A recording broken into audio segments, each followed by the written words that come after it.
Be ready? Start. Gandhiji has shown us that these can aid our march towards progress and prosperity.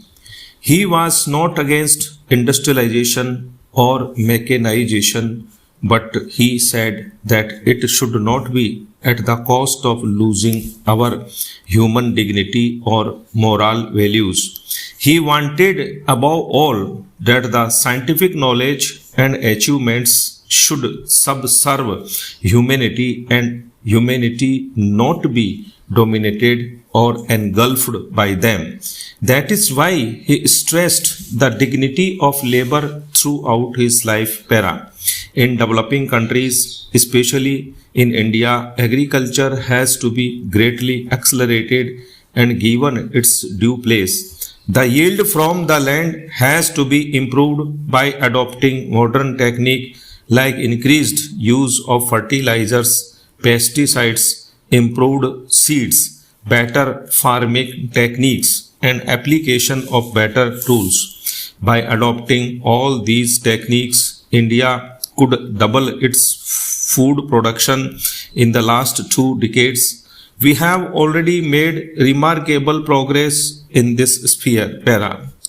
Similarly, in the fields of power and transport, India has made remarkable strides, but in view of the large size of the country and its population, it has to make much bigger strides. We have many ambitious projects in view, and I would like to make particular mention here of the scheme of interlinking of the major rivers of India. This grand idea of connecting the Ganges with the Kaveri has fascinated our engineers, administrators, and thinkers. Our able irrigation and power minister is also a champion of this idea.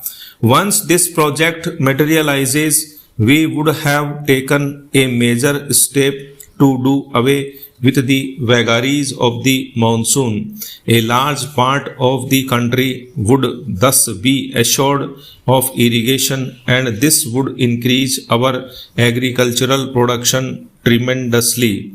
We would also have a means of inland navigation from one end of the country to the other. I am sure that discussions at technical conferences like this will be of great use to our engineers.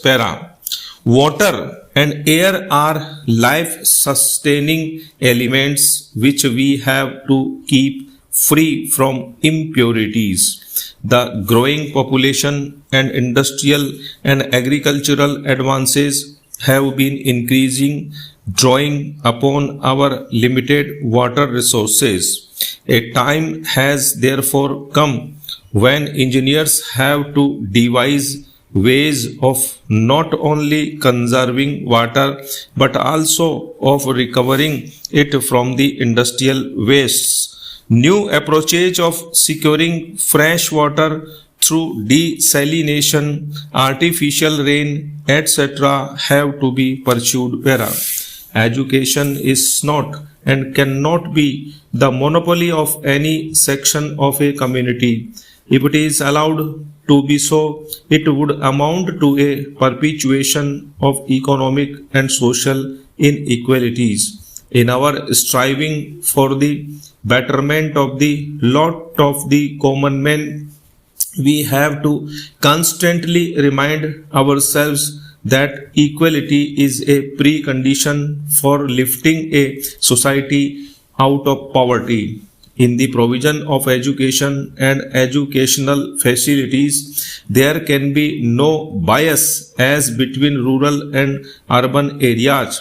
This is not to say the professional institutions for higher learning, especially for specialization in science and technology, should not be located in particular places where the requisite facilities may be available, but even these institutions have to be spread out as widely as possible in order to make them more easily accessible to everyone who desires to have entry into them.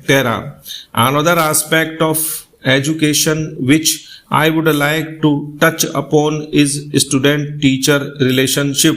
In my school days, the headmaster, or for that matter, any teacher, was the most respected man in a village community. He enjoyed a position of honor and trust in the life of the community as no one else did. Stop.